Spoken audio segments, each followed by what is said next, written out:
이번 주말에 부모님 모시고 올 거야. 퇴근한 남편이 넥타이를 풀며 던진 한마디였습니다. 결혼 4개월째, 평범한 11월 저녁이었죠. 응? 부모님이 우리 집에? 음, 아버지 당뇨가 심해지셔서 식단 관리가 필요하대. 네가 챙겨줘. 통보였습니다. 상의가 아니었어요. 민우야, 그건 우리 먼저 얘기해야 하는 거 아니야? 나도 직장... 아니, 내가 매달 500만 원씩 벌어오는데 집에서 이것도 못 해줘? 남편의 목소리가 높아졌습니다. 부모님 아프신데 모시고 오는 게 뭐가 문제야? 집에서 그런 것도 안 배웠어? 가슴이 철렁했습니다. 500만 원. 그 돈으로 저를 지배하겠다는 거였죠. 시부모 모시는 게 며느리 도리 아니야? 당연한 거잖아. 도리, 당연. 그 단어들이 귓속으로 파고들었습니다. 저는 사람이 아니라 의무였던 거예요. 며느리라는 이름표를 단 도구였던 겁니다. 더 이상 말하지 않았습니다. 대신 조용히 일어나 방으로 들어갔어요. 옷장을 열고 가방을 꺼냈습니다. 침착하게 며칠치 옷을 챙겼죠. 그날부터 저는 말없이 매일 친정에서 잤습니다. 전화도 문자도 답하지 않았어요. 그저 침묵했죠. 1주, 2주, 3주. 남편의 집은 무너지기 시작했을 겁니다. 당뇨식은커녕 라면도 제대로 못 끓이는 남편이었으니까요. 하지만 그들은 몰랐습니다. 이 침묵이 포기가 아니라는 걸. 제가 얼마나 차갑게 계획을 세우는 사람인지. 그리고 응급실에서 무릎 꿇게 될 그날, 제 가방 속에 어떤 서류가 들어있을지. 여러분의 구독, 좋아요는 더 많은 사연을 만드는 힘이 됩니다. 안녕하세요. 저는 김소희라고 합니다. 올해 34이고요. 수원대학병원 영상의학과에서 방사선사로 일하고 있습니다. 벌써 이 병원에서 11년째 근무 중이에요. 제 이야기를 들려드리려는 건 여러분께 뭔가 교훈을 주려는 게 아니라 그냥 제가 겪은 일을 나누고 싶어서입니다. 혹시 비슷한 상황에 계신 분들께 조금이나마 위로가 됐으면 좋겠네요. 결혼한 지 4개월쯤 됐을 때였습니다. 정확히는 124일째 되던 날이었죠. 그날따라 남편 민우가 평소보다 일찍 퇴근했어요. 현관문이 열리는 소리에 오늘 일찍 왔네? 하고 반갑게 맞이했습니다. 민우는 제조업 쪽 중견 기업에서 과장으로 일하고 있었거든요.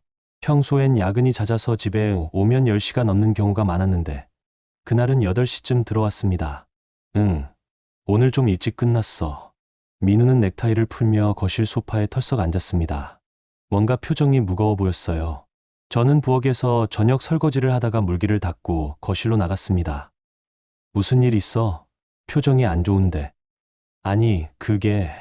소희야, 너 오늘 잠깐 앉아봐. 민우의 목소리가 평소와 달랐습니다. 뭔가 심각한 걸 말하려는 사람의 목소리 같았죠. 저는 소파 반대편에 앉으며 민우를 바라봤습니다. 민우는 한참을 머뭇거리더니 입을 열었어요. 오늘 아버지한테 전화 왔었어. 아버지 당뇨가 요즘 심해지셨대. 병원에서 식이요법을 철저히 하라고 했는데 집에서 혼자 계시니까 관리가 잘 안 되시나 봐. 아, 그래? 많이 걱정되시겠다. 저는 시아버지 건강이 안 좋다는 소식에 진심으로 걱정이 됐습니다. 시아버지는 당뇨 외에도 허리가 안 좋으셔서 가끔 통증 때문에 고생하신다는 얘기를 들은 적이 있었거든요. 그래서 말인데, 민우가 잠시 말을 끊었습니다. 그리고는 제 눈을 똑바로 보며 말했죠. 이번 주말에 부모님 모시고 올 거야. 우리 집에서 같이 살기로 했어. 순간 귀를 의심했습니다. 방금 뭐라고 했죠? 같이 살기로 했다고요? 잠깐, 그게 무슨 소리야? 우리 집에서 같이 산다는 게. 응. 아버지 건강도 안 좋으시고 어머니 혼자서 아버지 챙기시기 힘드시잖아. 우리가 모시고 사는 게 맞다고 생각했어. 저는 잠시 말문이 막혔습니다. 그리고 천천히 최대한 침착하게 물었어요. 그런 중요한 일을 우리 둘이 먼저 상의해야 하는 거 아니야? 나한테 물어보지도 않고 어떻게 혼자 결정을 해? 민우의 표정이 굳어졌습니다. 물어본다고 뭐가 달라져? 부모님 모시는 게 당연한 거잖아. 아들이면 당연히 해야 할 일이고, 당연하다는 게 무슨 말이야? 나도 직장 다니면서 집안일 하고 있는데, 시부모님까지 모시면 내가 감당할 수 있겠어? 제 목소리가 조금 높아졌습니다. 억울함과 황당함이 동시에 밀려왔거든요. 결혼 전에도, 결혼 후에도 이런 얘기는 단 한 번도 나온 적이 없었어요. 갑자기 이게 무슨 통보란 말입니까?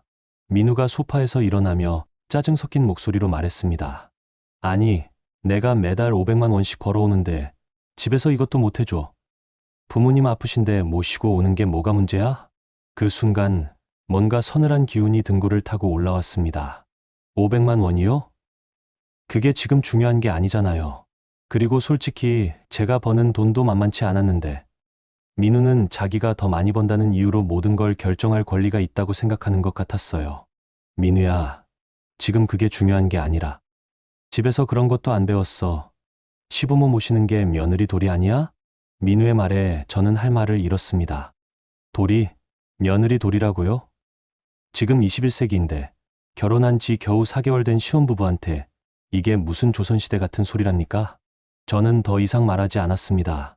민우와 논쟁을 해봤자 소용없다는 걸 그 순간 깨달았거든요. 민우는 이미 결정을 내렸고 제 의견 따위는 처음부터 필요 없었던 겁니다. 그저 통보만 하면 되는 거였죠. 알았어. 언제 오시는데? 제가 조용히 물었습니다. 민우는 제가 순순히 받아들인다고 생각했는지 표정이 조금 풀렸어요. 이번 주 토요일, 아버지 식단 관리 좀 부탁해. 당뇨식으로 해야 하니까. 응. 저는 짧게 대답하고 방으로 들어갔습니다. 민우는 거실에 남아 TV를 켰고 저는 방 안에서 핸드폰을 꺼내 들었습니다. 먼저 친정 엄마에게 전화를 걸었어요. 엄마, 나야. 응, 소희야. 무슨 일 있어? 목소리가 이상한데.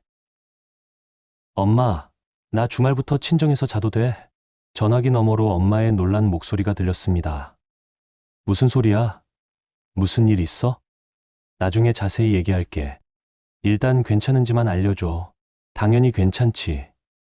우리 딸인데 언제든지 와. 고마워, 엄마. 전화를 끊고 저는 옷장에서 가방을 꺼냈습니다. 며칠 동안 입을 옷가지와 세면도구를 챙겼어요. 그리고 노트북도 챙겼습니다. 제가 어떤 사람인지, 제 집안이 어떤지 민우는 전혀 몰랐거든요. 결혼 전에 일부러 숨겼었어요. 사랑으로 결혼하고 싶었고 집안 배경 때문에 저를 선택하는 게 아니길 바랐으니까요. 하지만 이제는 달랐습니다. 존중받지 못하는 결혼 생활의 집안 배경을 숨겨줄 이유가 없었죠. 토요일 아침, 시부모님이 도착하기 전에 저는 준비를 마쳤습니다. 냉장고 문에 당뇨식 레시피를 자석으로 붙여놓고 식재료마다 라벨을 붙였어요. 아침용 현미밥, 나물두부, 점심용 닭가슴살, 채소, 저녁용 생선 샐러드, 이런 식으로요. 세탁기 사용법도 A사 용지에 크게 프린트해서 세탁실 벽에 붙였습니다.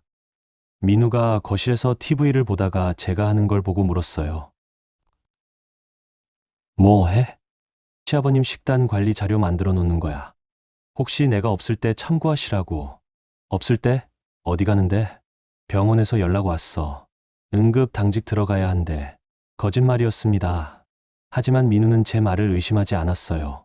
평소에도 응급 상황이 생기면 당직을 서는 경우가 있었거든요. 오늘 부모님 오시는 날인데? 어쩔 수 없잖아. 환자가 우선이지. 저는 담담하게 말하고 현관으로 향했습니다. 짐은 이미 차에 실어놨고 이제 떠나기만 하면 됐어요. 그럼 언제 와? 며칠 걸릴 것 같아. 시부모님께 잘 말씀드려. 야, 소희야. 민우가 뭐라고 소리쳤지만 저는 돌아보지 않았습니다. 현관문을 닫고 엘리베이터를 탔죠. 1층에 내려서 지하 주차장으로 가는 동안 제 핸드폰이 계속 울렸습니다. 민우였어요. 받지 않았습니다. 차에 시동을 걸고 아파트 단지를 빠져나왔습니다. 내비게이션에 친정 주소를 입력했어요. 서울 강남, 제가 자란 집이었습니다. 운전하는 동안 눈물이 났지만 닦지 않았어요. 그냥 흐르는 대로 뒀습니다. 내가 왜 이렇게까지 해야 하지? 결혼 생활이 이럴 줄 알았다면, 아니, 처음부터 알았어야 했나 봐요.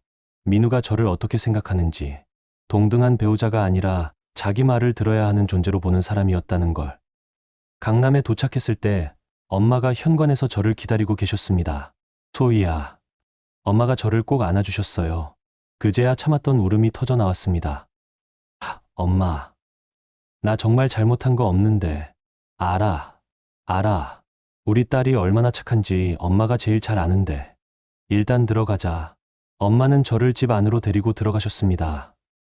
아빠도 서재에서 나오셔서 저를 보셨어요. 무슨 일이냐? 나중에 말씀드릴게요, 아빠. 지금은 좀, 알았다. 내 방 그대로 있으니까 쉬어라. 아빠는 더 이상 묻지 않으셨습니다. 제 방은 정말로 제가 결혼하기 전 그대로였어요. 침대, 책상, 옷장, 모든 게 그대로였습니다. 저는 침대에 누워 천장을 바라봤습니다. 이제 어떻게 하지? 하지만 한 가지는 확실했습니다. 이대로 돌아가지는 않을 거라는 것. 민우가, 시부모님이 그들이 저 없이 얼마나 힘든지 뼈저리게 느껴봐야 한다는 것.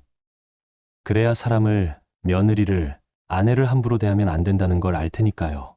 저는 핸드폰을 꺼내 메모장을 열었습니다. 그리고 제목을 적었어요. 앞으로 할 일. 첫 번째 항목을 적었습니다. 3주 동안 절대 집에 가지 않는다. 두 번째 항목을 적었습니다. 모든 연락과 메시지를 기록한다. 세 번째 항목을 적었습니다. 필요한 순간에 모든 걸 보여준다. 저는 냉정한 사람입니다. 감정적으로 폭발하는 것보다 차분하게 계획을 세우고 실행하는 걸 좋아하죠. 그게 제 일하는 방식이었고 살아온 방식이었습니다. 이번에도 마찬가지였어요. 민우는 아마 며칠 지나면 제가 돌아올 거라고 생각할 겁니다.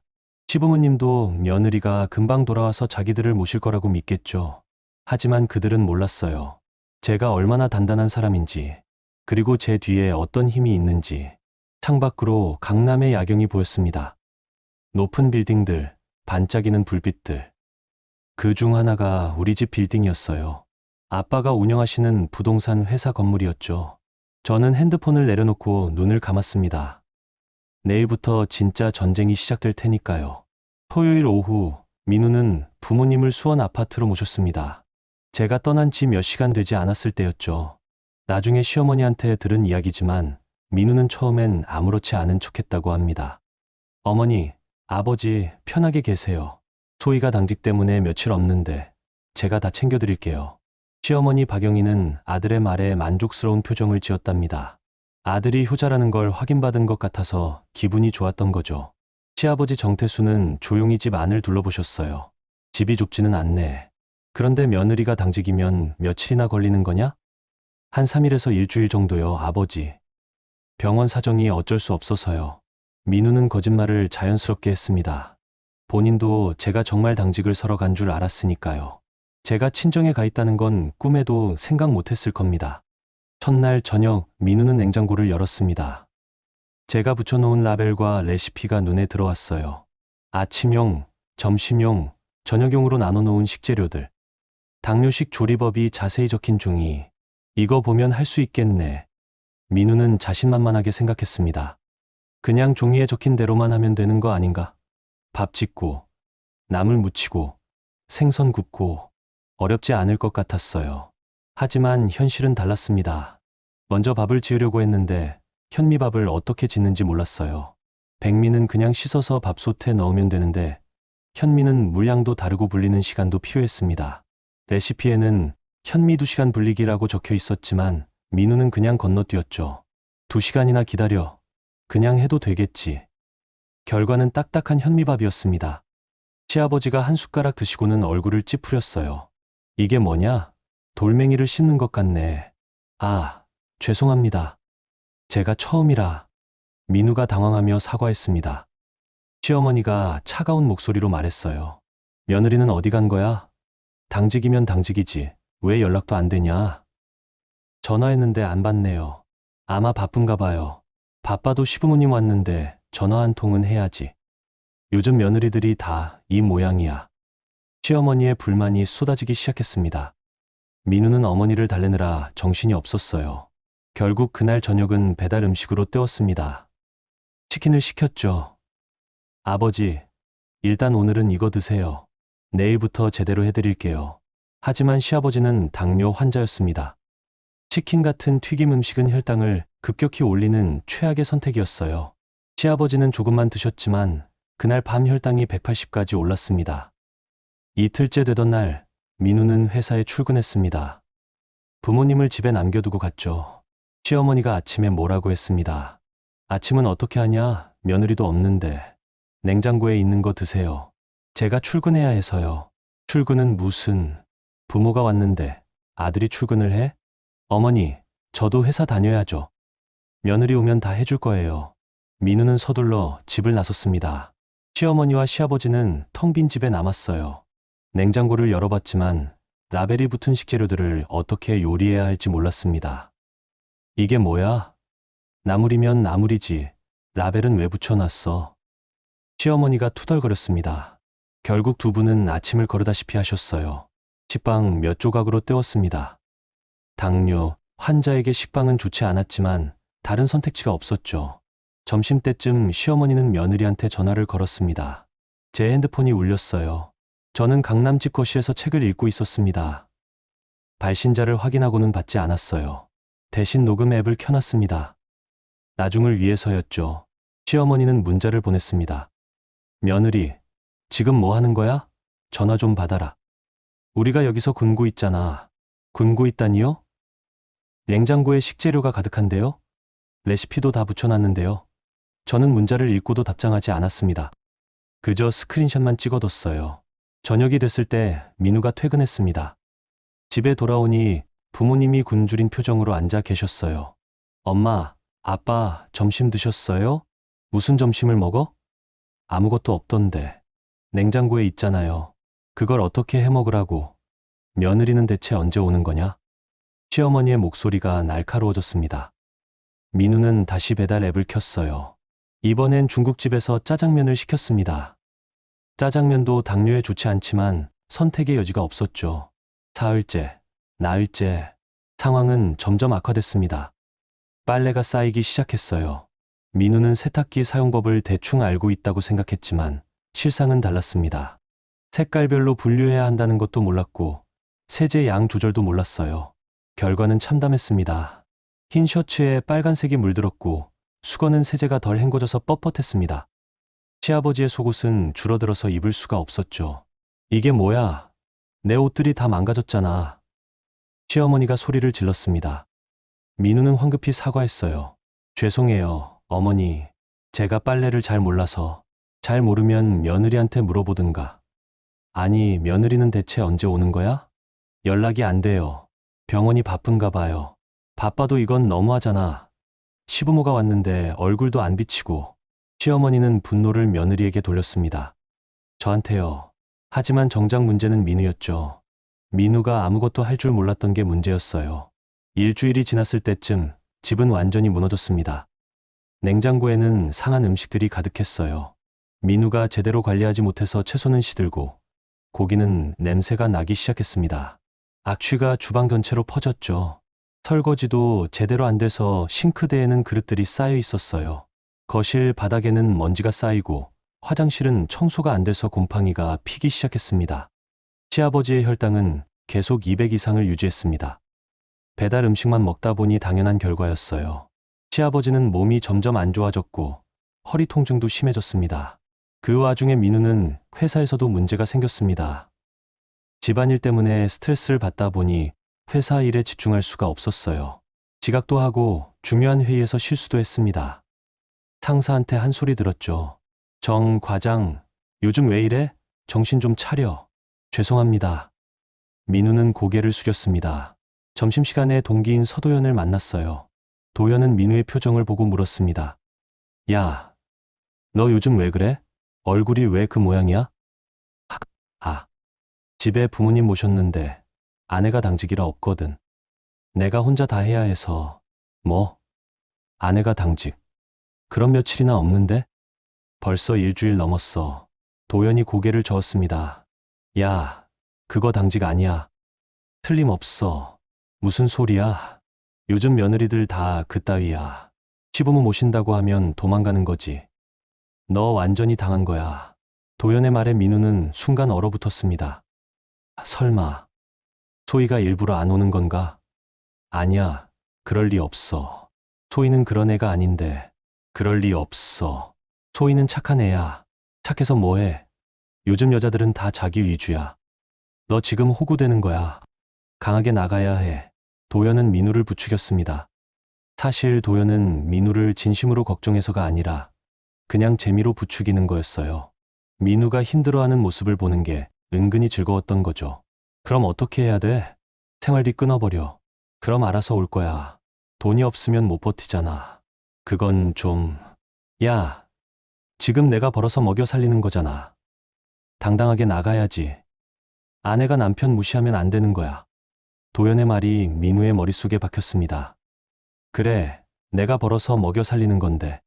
소희가 너무 나간 거 아니야? 그날 저녁 민우는 집에 돌아와서 부모님께 말했습니다. 어머니, 아버지, 제가 소희한테 강하게 말해볼게요. 더 이상 이러면 안 되니까. 그래야지. 며느리가 너무 버릇없어. 시부모가 왔는데 일주일 넘게 얼굴도 안 비추다니. 시어머니가 동의했습니다. 민우는 핸드폰을 꺼내 제게 문자를 보냈어요. 소희야, 이제 그만 집에 와. 부모님이 많이 힘들어하셔. 내가 없으면 안 돼. 저는 문자를 읽고 피식 웃었습니다. 내가 없으면 안 되라니. 그럼 처음부터 함부로 대하지 말았어야죠. 저는 답장하지 않았습니다. 스크린샷만 찍었어요. 30분 후 민우가 다시 문자를 보냈습니다. 집으로 안 돌아오면 생활비 끊는다. 내가 벌어서 주는 건데 의무도 안 하면서 돈만 받을 생각이야? 이 문자를 보고 저는 웃음이 나왔습니다. 생활비를 끊겠다고요? 민우는 제가 얼마나 여유 있는지 몰랐어요. 친정 지원도 있고 제 월급도 있고 무엇보다 제 명의로 된 자산이 얼마나 많은지 전혀 모르고 있었죠. 하지만 저는 그 사실을 알려주지 않았습니다. 지금은 때가 아니었으니까요. 대신 이 문자도 캡처했어요. 증거 폴더에 차곡차곡 쌓이고 있었습니다. 2주째가 됐을 때 시아버지의 혈당은 220까지 올랐습니다. 위험 수치였어요. 민우는 불안해지기 시작했습니다. 아버지가 정말 큰일 나는 거 아닌가? 시어머니는 매일 며느리 욕을 했습니다. 정씨 집안 며느리가 이 모양이야. 시부모를 이렇게 버려두다니. 내가 낳은 아들이 이런 며느리를 만나다니. 저주에 가까운 말들이었습니다. 하지만 정작 문제의 원인은 자기 아들이라는 걸 깨닫지 못했죠. 3주째 되던 어느 새벽 드디어 그 일이 터졌습니다. 시아버지가 쓰러진 겁니다. 3주가 되어가던 어느 날 제 핸드폰에 단체 카톡방 알림이 쏟아지기 시작했습니다. 정씨 가족 단톡방이었어요. 결혼하고 나서 만들어진 방인데 시댁 식구들이 다 들어가 있었습니다. 시아버지, 시어머니, 민우, 그리고 저까지. 평소에는 조용했던 방이었는데 그날따라 메시지가 계속 올라왔어요. 확인해보니 시어머니가 올린 글들이었습니다. 며느리가 시부모 버리고 도망갔습니다. 결혼한 지 4개월밖에 안 됐는데 벌써 이 모양이네요. 아버님 당뇨 관리도 안 하고 집안일도 안 하고 연락도 두절됐습니다. 요즘 며느리들이 다 이런가 봐요. 우리 민우가 얼마나 고생하는지 아무도 모릅니다. 회사 다니면서 부모님까지 챙기느라 죽을 지경이에요. 저는 그 글들을 하나하나 읽으며 한숨을 쉬었습니다. 시어머니는 며느리한테 연락 한 번 제대로 안 하고 일방적으로 단톡방에 이런 글을 올리고 계셨어요. 마치 제가 정말로 시부모를 버리고 도망간 불효 며느리인 것처럼 만들고 있었습니다. 시댁 친척들이 댓글을 달기 시작했어요. 소희 씨가 그럴 사람이 아닌 것 같은데. 무슨 일 있으신 거 아니에요? 하지만 시어머니는 그런 댓글은 무시하고 계속 글을 올렸습니다. 무슨 일은요? 그냥 시부모 모시기 싫어서 도망간 거죠. 병원 당직이라고 거짓말하고 나간 지 3주가 됐는데 아직도 안 들어와요. 저는 스크린샷을 찍었습니다. 하나도 빠짐없이 다 캡처했어요. 시어머니의 모든 글, 모든 댓글을요. 증거 폴더에 저장했습니다. 그날 오후 민우한테서 전화가 왔습니다. 이번엔 받았어요. 어떤 말을 하는지 직접 듣고 싶었거든요. 물론 통화 녹음은 켜뒀습니다. 여보세요. 제가 차갑게 받았습니다. 민우의 목소리가 들렸어요. 피곤하고 지친 목소리였습니다. 소희야, 제발 집에 좀 와줘. 아버지 혈당이 계속 높아지고 계셔. 이러다가 큰일 나겠어. 그래서요? 제가 뭘 어떻게 하길 바라시는데요? 당연히 와서 아버지 식단 관리하고 집안일도 하고 그래야지. 내가 며느리잖아. 며느리. 그 단어가 나올 때마다 저는 치가 떨렸습니다. 며느리라는 이유만으로 모든 걸 감당해야 한다는 건가요? 민우 씨, 저한테 한 번이라도 물어보셨어요? 시부모님 모시는 거 저한테 상의라도 하셨나요? 그게 상황이 급해서 급하면 통보해도 되는 거예요? 저도 직장인이고 제 삶이 있는 사람이에요. 그런데 당신은 저를 한 번도 동등한 사람으로 본 적이 없잖아요. 아니야, 그게 아니라. 그럼 뭐예요? 당신이 500만 원 벌어온다고 했죠. 그게 저를 무시해도 되는 이유가 돼요? 제 목소리가 높아졌습니다. 참았던 감정이 터져 나왔어요. 민우는 잠시 말이 없더니 이렇게 말했습니다. 소희야, 지금 집으로 안 돌아오면 생활비 끊는다. 내 돈으로 내가 살고 있는 거 잊지 마. 순간 웃음이 나왔습니다. 정말로 웃음이 나왔어요. 민우는 아직도 자기가 저를 경제적으로 지배하고 있다고 생각하는 거였습니다. 끊으세요. 상관없어요. 뭐, 생활비 끊으셔도 상관없다고요. 전 혼자 살아도 아무 문제 없거든요. 너, 지금 정신이 있는 거야? 내가 뭘 믿고 그런 소리를 해? 민우 씨야말로 정신 차리세요. 당신이 저 없이 3주 동안 뭘 했는지 잘 생각해 보세요. 저는 전화를 끊어버렸습니다. 손이 떨렸어요. 화가 나서가 아니라 드디어 제 마음을 말했다는 안도감 때문이었습니다. 전화를 끊고 나서 엄마가 제 방으로 들어오셨습니다. 소희야, 괜찮니? 괜찮아요. 엄마, 이제 곧 끝날 것 같아요. 무슨 일이 있었는지 엄마한테 다 얘기해 주겠니? 저는 엄마께 처음부터 끝까지 다 말씀드렸습니다. 민우가 일방적으로 통보한 것, 경제적으로 저를 무시한 것, 시어머니가 저를 식모처럼 대한 것, 모든 걸 다 말씀드렸어요. 엄마는 제 이야기를 다 들으시고는 한숨을 쉬셨습니다. 우리 소희가 얼마나 힘들었을까? 엄마가 미안하다. 결혼 전에 그 집안을 더 잘 알아봤어야 했는데. 아니에요, 엄마. 제가 선택한 거예요. 그리고 이제 제가 정리할 거예요. 정리? 무슨 정리? 이혼할지, 아니면 완전히 새로운 조건으로 다시 시작할지 결정할 거예요. 엄마는 놀라신 표정을 지으셨지만 제 결심을 막지 않으셨습니다. 대신 이렇게 말씀하셨어요. 소희야, 내가 무슨 결정을 하든 엄마는 내 편이야. 혼자 살아도 되고 다시 시작해도 돼. 내가 행복한 게 제일 중요해. 고마워요, 엄마. 저는 엄마를 안았습니다. 따뜻한 온기가 느껴졌어요. 그날 밤 저는 노트북을 켜고 증거 폴더를 정리했습니다. 지난 3주 동안 모은 자료들이 빼곡했어요. 민우의 협박 문자 17개, 시어머니의 단톡방 글 23개, 통화 녹음 파일 5개, 시아버지 혈당 기록 민우가 모르게 시어머니가 보낸 사진들, 집안 상태 사진 역시 시어머니가 며느리 욕하려고 찍었다가 보낸 것들, 아이러니하게도 시어머니가 저를 욕하려고 찍어서 보낸 사진들이 오히려 민우의 무능함을 증명하는 증거가 됐습니다. 지저분한 주방, 쌓인 빨래, 상한 냉장고 음식들. 모든 게 다 증거였어요. 저는 폴더를 USB에 복사했습니다. 그리고 또 하나의 폴더를 만들었어요. 이름은 최후의 카드였습니다. 그 안에는 제 재산 증명서가 들어 있었습니다.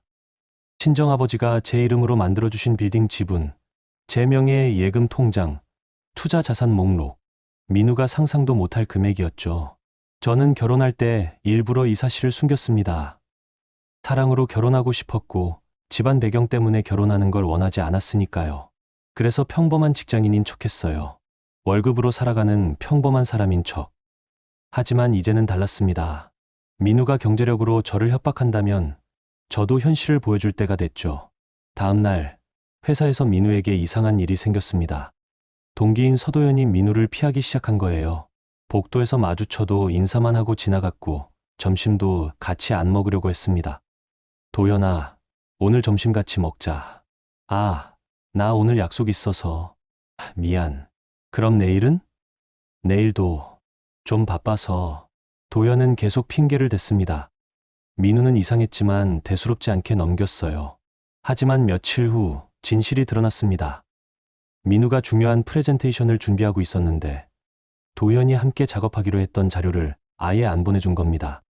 민우가 급하게 전화를 걸었어요. 도연아, 자료 어떻게 된 거야? 내일 발표인데 아직 안 보내줬잖아. 아, 그거? 나 그거 못해. 다른 일이 생겨서. 뭐? 지금 무슨 소리야? 우리 같이 하기로 했잖아. 미안. 나도 어쩔 수 없어. 알아서 해. 도연은 일방적으로 전화를 끊어버렸습니다. 민우는 당황했어요. 발표 자료의 절반을 도연이 맡기로 했는데 이제 와서 못한다니. 민우는 밤을 새워서 혼자 자료를 만들어야 했습니다. 다음날 발표는 엉망이었습니다. 준비가 덜 된 자료, 피곤해서 흐릿한 정신, 상사가 화를 냈어요. 정 과장, 이게 뭡니까? 이런 걸 가지고 발표하러 왔어요? 죄송합니다. 준비 과정에서 문제가 있으면 미리 말을 하든가. 이건 완전히 준비 부족이잖아요. 상사는 호되게 꾸짖었고 민우는 고개를 숙일 수밖에 없었습니다. 발표가 끝나고 복도에서 도연을 만났어요. 민우가 따졌습니다. 도연아, 너 나한테 왜 이래? 갑자기 왜 자료도 안 주고 피하고 그래? 도연은 차가운 표정으로 대답했습니다. 야, 너 요즘 회사에서 평판 어떤지 알아? 다들 내가 집안일 때문에 일 못한다고 수군거려. 나까지 너랑 엮이면 내 평가 떨어진다고. 뭐? 그게 무슨? 미안하지만 나도 내 앞길이 중요해. 너 알아서 해. 도연은 그렇게 말하고 가버렸습니다. 민우는 그 자리에 멍하니 서 있었어요. 친구라고 생각했던 도연이 자기를 배신한 겁니다. 아니, 처음부터 친구가 아니었던 걸까요? 그저 이용할 수 있을 때만 가까이 했던 걸까요? 그날 저녁 민우는 완전히 무너진 상태로 집에 돌아왔습니다. 시어머니가 현관에서 기다리고 있었어요. 아들, 오늘 며느리한테 연락했니? 아니요. 뭐, 아직도 안 했어. 지금 당장 해. 어머니, 저도 힘들어요. 회사에서도 문제 생기고, 회사는 무슨 회사야? 지금 내 아버지가 얼마나 힘든지 알아? 혈당이 계속 높은데, 이러다가 큰일 나겠어. 시어머니의 목소리가 커졌습니다. 시아버지도 안방에서 나오셨어요. 그만 좀 해라, 당신도. 아들도 힘들어 보이는데, 아니, 아버님은 왜 아들 편만 들어요? 며느리가 집을 나간 지 3주가 됐는데, 아직도 이러고 계실 거예요? 그게 다 며느리 잘못이야? 처음에 며느리한테 제대로 물어보지도 않고 모시겠다고 한 게 누군데. 시아버지가 처음으로 목소리를 높이셨습니다. 시어머니는 깜짝 놀란 표정을 지었어요. 아니, 지금 나한테 화를 내는 거예요? 당신도 잘못한 거 있잖아. 며느리한테 처음부터 너무 심하게 했어. 식모처럼 대하고 존중도 안 하고. 뭐? 내가 언제? 당신이 며느리한테 한 말들 다 알아. 단톡방에 올린 것도 봤고. 시아버지와 시어머니가 싸우기 시작했습니다. 민우는 그 광경을 멍하니 바라봤어요. 집안은 완전히 난장판이었습니다. 저는 강남 집거실에서 조용히 책을 읽고 있었습니다. 핸드폰이 울렸어요. 시어머니였습니다. 받지 않았죠. 대신 나중에 남겨진 음성 메시지를 들었어요. 며느리, 제발 좀 와라. 우리가 잘못했어. 내가 없으면 안 되겠어. 제발. 시어머니의 목소리는 처음으로 약해져 있었습니다. 자존심 강한 시어머니가 며느리한테 빌고 있었어요. 저는 그 음성 메시지도 저장했습니다. 증거 폴더에.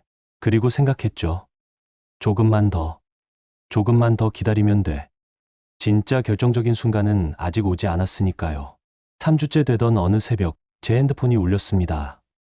새벽 2시 47분이었어요. 민우였습니다. 이 시간에 전화가 온다는 건 뭔가 급한 일이 생겼다는 뜻이었죠. 저는 전화를 받았습니다. 여보세요. 소희야. 큰일 났어. 아버지가. 민우의 목소리는 떨리고 있었습니다. 패닉 상태였어요. 뒤에서 시어머니의 비명소리가 들렸습니다. 무슨 일이에요? 아버지가 쓰러지셨어. 식은땀 흘리시고, 의식이 흐려지시고, 구급차 불렀는데, 소희야, 제발 와줘. 나 혼자서는 못하겠어. 민우는 울고 있었습니다. 어른이 된 후로 한 번도 울지 않았을 것 같은 민우가 전화기 너머로 흐느끼고 있었어요. 어느 병원으로 가세요? 수원대학병원. 우리 집 근처니까. 수원대학병원. 제가 11년째 근무하고 있는 바로 그 병원이었습니다. 아이러니했어요. 민우는 아직도 제가 그 병원의 핵심 인력이라는 걸 모르고 있었으니까요. 알겠어요. 곧 갈게요. 저는 전화를 끊고 옷을 갈아입었습니다. 엄마가 방 밖에서 노크하셨어요. 소희야, 무슨 일이니? 시아버지가 쓰러지셨대요. 병원 가야 해요. 지금? 새벽인데 응급 상황이에요. 다녀올게요, 엄마. 저는 서둘러 집을 나섰습니다. 운전을 하며 생각했어요. 시아버지가 쓰러진 건 예상했던 일이었습니다. 3주 동안 제대로 된 식사를 못 하셨을 테니까요. 당뇨 환자가 식단 관리를 못하면 혈당이 요동치고 결국 이런 일이 생기는 겁니다. 하지만 이번 사건이 저혈당인지 고혈당인지는 가봐야 알 것 같았어요. 병원에 도착했을 때 응급실은 밝은 불빛으로 가득했습니다. 새벽인데도 사람들이 꽤 있었어요. 저는 응급실 입구로 들어가며 주변을 둘러봤습니다. 민우와 시어머니가 보였어요. 민우는 복도 벤치에 앉아 머리를 감싸 쥐고 있었고, 시어머니는 그 옆에서 눈물을 흘리며 떨고 계셨습니다. 두 사람 다 완전히 무너진 상태였어요.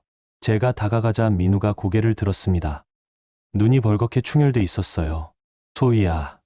민우는 저를 보자마자 일어나서 다가왔습니다.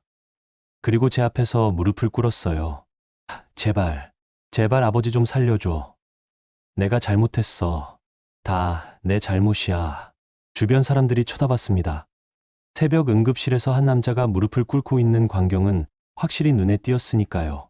하지만 저는 민우를 내려다보며 차갑게 물었습니다. 아버님 어디 계세요? 저기. 3번 응급실. 저는 민우를 지나쳐 3번 응급실로 향했습니다. 시어머니가 뒤따라오며 말했어요. 며느리야, 아버지가. 시어머니는 말을 잇지 못하고 울기만 했습니다. 저는 응급실 문을 열고 들어갔어요. 시아버지가 침대에 누워 계셨습니다. 의료진이 혈당을 재고 있었죠. 혈당 42점, 심각한 저혈당입니다. 포도당 투여 시작합니다. 간호사의 목소리가 들렸습니다. 저혈당이었습니다. 혈당이 너무 낮아서 쓰러진 거였어요. 아마 민우가 식사와 인슐린 타이밍을 완전히 잘못 맞춘 거겠죠. 당직 의사가 저를 보고 눈이 커졌습니다. 저를 아는 분이었어요. 소희 선생님, 여기 왜 오셨어요? 제 시아버님이세요. 아, 그러세요. 환자분 상태는 심각한 저혈당으로 오셨는데 지금 포도당 투여 중이고요. 곧 의식 회복되실 겁니다. 네, 감사합니다. 저는 조용히 대답했습니다. 의사는 차트를 확인하며 물었어요. 환자분 당뇨 병력이 있으시네요. 집에서 식단 관리 어떻게 하셨어요? 제대로 못 하셨을 거예요. 아, 그래서 혈당 기록 보니까 3주 동안 계속 200 이상이었다가 갑자기 오늘 저혈당이 왔네요. 아마 인슐린을 과다 투여하신 것 같은데. 의사의 말에 저는 고개를 끄덕였습니다. 예상했던 대로였어요. 민우가 혈당이 높다고 걱정하다가 인슐린을 과다하게 놓고 식사는 제대로 안 챙긴 거죠. 당뇨 관리의 기본도 모르고 한 거였습니다. 가족분한테 교육 좀 시켜드려야겠는데요. 네, 부탁드립니다. 저는 응급실을 나왔습니다. 민우와 시어머니가 복도에서 기다리고 있었어요. 제가 나오자 두 사람이 동시에 달려왔습니다. 아버지 괜찮으셔? 포도당 투여하고 계세요. 곧 의식 회복하실 거예요. 다행이다. 정말 다행이야. 민우는 그 자리에 주저앉으며 울었습니다. 시어머니도 벽에 기대어 눈물을 흘렸어요. 저는 두 사람을 내려다보며 물었습니다. 인슐린 얼마나 놓으셨어요? 인슐린. 그게. 민우가 더듬거렸습니다. 혈당이 계속 높아서 아침에 평소보다 좀 더 놓았어. 얼마나요? 2배. 저는 한숨을 쉬었습니다. 2배라니. 인슐린을 2배로 놓으면 당연히 저혈당이 오죠. 게다가 식사는 제대로 안 하셨을 테니. 식사는요? 아침에 토스트 한 조각. 인슐린을 2배로 놓고 토스트 한 조각만 드셨다고요? 제 목소리가 차가워졌습니다. 민우는 고개를 숙였어요. 미안해. 내가 몰랐어. 정말 몰랐다고. 모르면 배우셨어야죠. 아니면 저한테 물어보셨거나. 그게 너한테 연락이 안 돼서 전화 몇 번 했는데 제가 안 받았다고 3주 동안 아무것도 안 하신 거예요? 저는 냉정하게 물었습니다. 민우는 대답하지 못했어요. 변명의 여지가 없었으니까요. 그때 응급실 문이 열리며 의사가 나왔습니다. 환자분 의식 돌아오셨습니다. 들어가 보세요. 감사합니다. 민우와 시어머니가 서둘러 응급실로 들어갔습니다.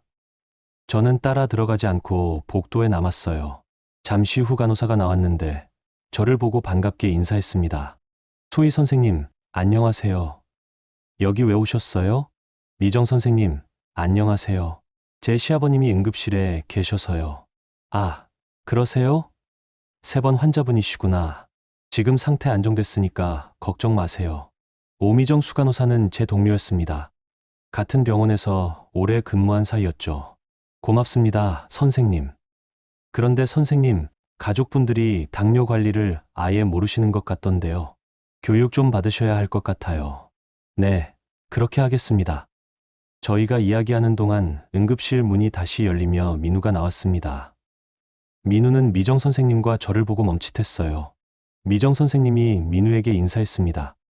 보호자분이세요? 환자분 상태는 안정됐으니까 걱정 마세요. 다만 앞으로 당뇨 관리 철저히 하셔야 해요. 네, 감사합니다. 민우는 어색하게 대답했습니다. 미정 선생님이 저를 보며 웃었어요. 소희 선생님 시댁분들이시구나. 그럼 선생님이 잘 알려드리시겠네요. 전 이만 들어갈게요. 네, 수고하세요. 미정 선생님이 돌아가고 민우와 저만 남았습니다. 민우는 어리둥절한 표정으로 저를 바라봤어요. 소희야, 저 간호사가 너를 선생님이라고 불렀는데. 네, 무슨 뜻이야? 제가 이 병원 영상의학과 수석 방사선사거든요. 11년째 근무 중이에요. 민우의 얼굴이 창백해졌습니다. 뭐? 11년? 네. 의사 선생님들이랑 간호사 선생님들이랑 다 같이 일하는 사이예요. 여기가 제 직장이에요. 그럼 너는 제가 그저 그런 병원 직원인 줄 아셨어요? 아니면 당직이라는 핑계로 도망간 며느리라고 생각하셨나요? 저는 차갑게 물었습니다. 민우는 입을 다물지 못했어요. 그때 응급실 문이 또 열리며 시어머니가 나왔습니다. 시어머니도 복도에서 의료진들이 저한테 인사하는 걸 봤나 봐요. 표정이 굳어 있었습니다. 며느리야, 너 여기서 일하는 거였니? 네, 어머님. 결혼 전부터 쭉 여기서 일했어요. 그럼 우리가. 시어머니는 말을 잇지 못했습니다. 자기들이 며느리를 얼마나 무시했는지 그 며느리가 사실은 이 병원의 핵심 인력이었다는 걸 깨달은 거죠. 저는 가방에서 서류 봉투를 꺼냈습니다. 두툼한 봉투였어요. 민우가 그걸 보고 물었습니다. 그게 뭐야? 잠깐 앉으시죠. 할 얘기가 있어요. 저는 복도 벤치를 가리켰습니다. 민우와 시어머니는 어쩔 수 없이 앉았어요. 저는 그들 앞에 서서 서류 봉투를 탁자 위에 놓았습니다. 3주 동안 생각 많이 했어요. 우리 결혼 생활에 대해서. 소희야, 나 정말 잘못했어. 다시는 안 그럴게. 제발, 들어보세요. 민우 씨. 지금 제 말 들어보시라고요. 제 목소리가 단호했습니다. 민우는 입을 다물었어요. 결혼 4개월 만에 저한테 일방적으로 통보하셨죠. 시부모님 모시겠다고. 제 의견은 한 번도 물어보지 않으셨어요. 그리고 경제력으로 저를 무시하셨어요. 500만 원 벌어온다고. 저보고 집에서 할 일도 못하냐고 하셨죠. 미안해. 시어머님은 저를 식모처럼 대하셨어요. 며느리는 원래 그렇게 사는 거라고 하셨죠. 단톡방에 불효 며느리라고 올리시고 친척들한테 저를 욕하셨어요. 시어머니가 고개를 숙였습니다. 3주 동안 저 없이 사셨잖아요. 어떠셨어요? 힘들었어. 민우가 떨리는 목소리로 대답했습니다. 아버지 식단 관리도 못하고 빨래도 망치고 집은 엉망이 되고 나 혼자서는 아무것도 못하겠더라. 이제 아시겠어요? 제가 그동안 뭘 했는지. 그게 얼마나 중요한 일인지. 알아. 정말 알았어. 소희야, 제발 한 번만 용서해줘. 다시는 안 그럴게. 민우는 다시 울기 시작했습니다. 하지만 저는 흔들리지 않았어요. 감정에 휘둘릴 때가 아니었으니까요. 용서는 지금 할 수 없어요. 소희야, 대신 기회는 드릴게요. 저는 서류 봉투를 밀었습니다. 민우가 봉투를 열었어요. 안에는 여러 장의 서류가 들어 있었습니다. 맨 위에 있는 건 협의이혼 신청서. 민우의 손이 떨렸습니다. 여러분, 여기까지 들으셨는데 어떠세요? 소희 씨가 3주 동안 침묵했던 이유, 이제 조금 이해가 가시나요? 때로는 말보다 행동이, 감정보다 증거가 더 강력한 법이죠. 민우와 시부모님은 소희를 당연하게 여겼지만 그녀 없이는 단 3주도 버티지 못했습니다. 그리고 응급실에서 그들은 처음으로 깨달았죠. 자기들이 무시했던 그 며느리가 얼마나 대단한 사람인지를요. 그럼 여러분, 다음 이야기도 계속 들어봐 주세요. 응급실 복도는 새벽의 정적 속에 가라앉아 있었습니다. 형광등 불빛만이 환하게 빛나고 있었죠. 저는 민우 앞에 서서 그가 서류를 보는 걸 지켜봤습니다. 협의이혼 신청서. 그 글자를 본 순간 민우의 얼굴에서 모든 혈기가 빠져나갔어요. 옆에 앉아있던 시어머니도 그 서류를 보고는 입을 막았습니다. 소희야, 이게 무슨... 보시는 그대로예요. 이혼 서류입니다. 저는 담담하게 말했습니다. 감정을 최대한 배제하고 사실만 전달했어요. 3주 동안 생각했어요. 우리 결혼이 과연 계속될 수 있는 건지. 당신은 저를 한 번도 동등한 사람으로 본 적이 없었어요. 경제적으로도 인격적으로도 무시당했죠. 아니야, 그게 아니라 제가 조용히 있었던 건 사랑 때문이었어요. 그래도 시간이 지나면 나아지겠지, 당신이 변하겠지 생각했죠. 하지만 당신은 제 침묵을 약점으로 봤어요. 그리고 더 심하게 대했죠. 민우는 고개를 들지 못했습니다. 제 말이 사실이었으니까요. 시어머님도 마찬가지예요. 며느리를 사람이 아니라 부품처럼 생각하셨잖아요. 고장나면 갈아 끼우면 되는 부품처럼요. 시어머니가 떨리는 목소리로 말했습니다. 며느리야, 우리가 정말 잘못했어. 너를 너무 함부로 대했어. 내가 없으니까 우리가 얼마나 무능한지 알았어. 알았다는 게 중요한 게 아니에요, 어머님. 이제 어떻게 할 건지가 중요하죠. 저는 서류 아래쪽을 가리켰습니다. 서류 밑에 조건이 적혀 있어요. 읽어보세요. 민우가 떨리는 손으로 서류를 넘겼습니다. 두 번째 장에는 제가 타이핑해서 출력한 조건들이 적혀 있었어요. 결혼 생활 지속을 위한 3가지 조건. 1점 모든 가사 노동은 완전히 반반으로 분담한다. 요리, 청소, 빨래, 설거지 등 모든 집안일을 공평하게 나눈다. 일방적인 지시나 기대는 금지한다. 2점 모든 중요한 결정은 반드시 합의한다. 시부모 모시기, 이사, 재정 관련 등 모든 결정은 두 사람의 동의가 필요하다. 일방적인 통보는 절대 금지한다. 3점 시부모님은 요양병원 또는 실버타운으로 모신다. 전문적인 케어가 필요하므로 적절한 시설을 알아본다. 비용은 민우가 전액 부담한다. 민우가 서류를 읽는 동안 시어머니는 옆에서 같이 보고 있었습니다. 3번 조건을 보고 시어머니가 소리쳤어요. 뭐, 우리를 요양병원에 보내겠다고? 이게 무슨 소리야? 어머님, 지금 상황 보셨잖아요. 아버님은 전문적인 당뇨 관리가 필요하세요. 집에서는 불가능해요. 그러니까 내가 해주면 되잖아. 저도 직장인이에요. 하루 종일 아버님 옆에 붙어 있을 수 없어요. 그리고 설령 제가 할 수 있다고 해도 저는 그렇게 하고 싶지 않습니다. 제 목소리가 단호해졌습니다. 시어머니는 말문이 막혔어요. 실버타운이나 요양병원에는 전문 간호사들이 있어요. 식단도 관리해주고 운동도 도와주고 24시간 케어가 가능하죠. 그게 아버님한테 훨씬 좋아요. 하지만 우리를... 어머님, 지금은 자존심 부릴 때가 아니에요. 아버님 건강이 우선이잖아요. 저는 차갑게 말했습니다. 시어머니는 더 이상 반박하지 못했어요. 민우가 서류를 내려놓으며 물었습니다. 소희야, 이 조건들을 다 지키면 이혼 안 하는 거야? 일주일 드릴게요. 일주일? 네. 일주일 동안 이 조건들을 실천할 수 있는지 보여주세요. 말로만 하지 말고 행동으로 증명하세요. 어떻게? 가사 노동 분담부터 시작하세요. 체크리스트 만들어서 매일 확인할 거예요. 청소, 빨래, 요리, 설거지. 모든 걸 반반으로 나눠서 하세요.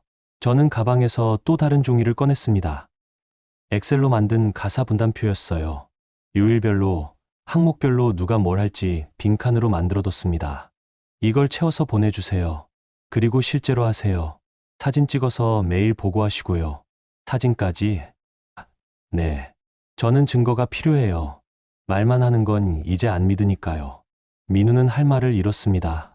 제가 얼마나 단단해졌는지 그제야 느낀 거였죠. 그리고 두 번째 조건, 합의요. 앞으로 뭘 하든지 저한테 먼저 물어보세요. 제 의견을 존중하세요. 당신 마음대로 결정하지 마세요. 알았어. 세 번째, 어머님 아버님은 좋은 실버타운 알아보세요. 제가 몇 군데 추천해 드릴게요. 직접 가보시고 계약하세요. 시어머니가 다시 소쳤습니다. 며느리야, 이건 너무하잖아. 우리를 버리는 거야? 버리는 게 아니에요, 어머님. 더 좋은 환경에서 지내시라는 거예요. 그리고 솔직히 말씀드리면 저는 어머님과 같이 살 수 없어요. 어머님은 저를 존중하지 않으셨어요. 며느리를 식모로 봤죠. 저는 그런 관계를 계속할 수 없습니다. 시어머니는 얼굴이 붉어졌습니다. 화가 난 건지 부끄러운 건지 모를 표정이었어요. 그러니까 어머님, 선택하세요. 좋은 실버타운에서 전문 케어를 받으며 편하게 지내실 건지, 아니면 아들이 또 실수해서 아버님이 응급실 오시는 걸 계속 보실 건지. 저는 냉정하게 말했습니다. 시어머니는 대답하지 못했어요. 그때 응급실 문이 열리며 의사가 나왔습니다. 보호자분들, 환자분 상태 안정됐습니다. 오늘은 입원하셔야 할 것 같고요. 내일 아침에 영상의학과에서 CT 한번 찍어보겠습니다. 아, 네, 감사합니다. 민우가 고개를 숙였습니다. 의사가 저를 보고 물었어요. 소희 선생님, 내일 근무 들어오시죠? 네, 교수님. 들어옵니다. 그럼 환자분 CT 소희 선생님이 담당해 주시면 좋겠네요. 제일 꼼꼼하시니까. 알겠습니다, 교수님. 의사는 웃으며 들어갔습니다. 민우와 시어머니는 그 대화를 듣고 더욱 놀란 표정을 지었어요. 소희야, 너 교수들이랑 그렇게 친한 거야? 11년 같이 일했으니까요. 제가 여기서 꽤 인정받는 편이에요. 저는 담담하게 말했습니다. 민우는 고개를 숙였어요. 너를 완전히 잘못 봤어. 내가 그냥 평범한 직장인인 줄만 알았어. 평범한 직장인이면 무시해도 되는 건가요? 아니, 그게 아니라, 민우 씨, 사람을 직업이나 돈으로 판단하지 마세요. 저는 누구든 존중받아야 한다고 생각해요. 그게 기본이잖아요. 민우는 대답하지 못했습니다. 저는 시계를 봤어요. 새벽 4시가 넘었습니다. 고통이 트겠죠. 저는 이제 가볼게요. 아버님은 병원에서 잘 치료해 드릴 거예요. 민우 씨는 일주일 동안 제가 드린 조건들 생각해 보세요. 소희야, 잠깐만. 민우가 저를 붙잡으려고 했습니다. 하지만 저는 뒤로 물러섰어요. 손대지 마세요. 지금은 그럴 자격 없어요. 민우의 손이 허공에 멈췄습니다. 일주일 후에 답 들을게요. 그때까지 생각 많이 하세요. 진짜로 변할 건지, 아니면 그냥 이혼할 건지. 저는 돌아서서 걸었습니다. 뒤에서 민우가 소리쳤어요. 소희야, 제발. 제발 한 번만 기회를 줘. 저는 멈추지 않고 계속 걸었습니다. 응급실 출구를 나서니 새벽 공기가 차가웠어요. 숨을 깊이 들이마셨습니다. 주차장으로 걸어가는 동안 핸드폰이 울렸습니다. 민우였어요. 받지 않았습니다. 문자가 왔습니다. 소희야, 미안해. 정말 미안해. 나 진짜 잘못했어. 변할게. 꼭 변할게. 제발 기회 한 번만 줘. 저는 문자를 읽고 한숨을 쉬었습니다. 변하겠다는 말은 쉽죠. 하지만 실제로 변하는 건 다른 문제였어요. 차에 시동을 걸고 친정으로 향했습니다. 운전하는 동안 생각했어요. 일주일. 과연 변할 수 있을까? 솔직히 확신이 없었습니다. 35년 동안 형성된 가부장적 사고방식이 일주일 만에 바뀔 리 없으니까요. 하지만 기회는 줘야 했어요. 그래야 나중에 후회하지 않을 테니까. 친정에 도착했을 때 동이 트고 있었습니다. 엄마가 거실에서 기다리고 계셨어요. 소희야, 다녀왔니? 괜찮아? 네, 엄마. 괜찮아요. 시아버님은 병원에 입원하셨어요. 내일 제가 CT 찍어드릴 거예요. 저는 소파에 앉으며 엄마께 오늘 있었던 일을 다 말씀드렸습니다. 이혼 서류를 보여준 것, 3가지 조건을 제시한 것, 일주일의 기한을 준 것. 엄마는 제 이야기를 다 들으시고 고개를 끄덕이셨어요.